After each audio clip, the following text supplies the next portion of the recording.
Savaşa niye gidiyorsun?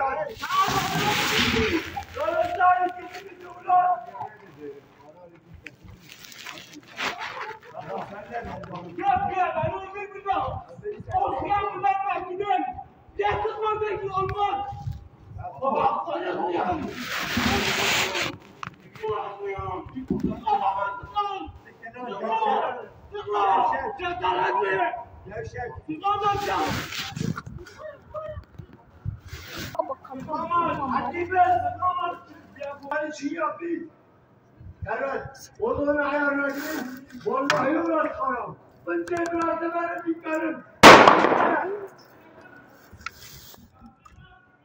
Kaldır, karışma.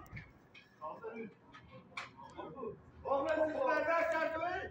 Uçu zamanında zannetti duran.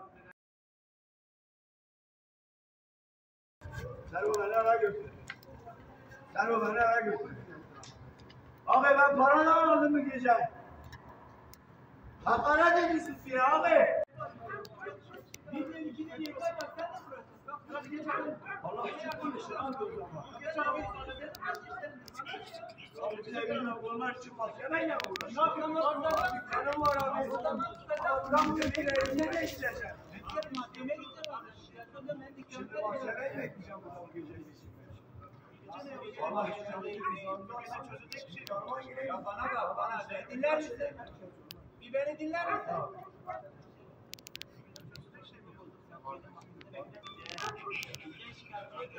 Canlı yapıyorlar. Ben ne getireceğim? Ben sizi bekletmem. Alırım.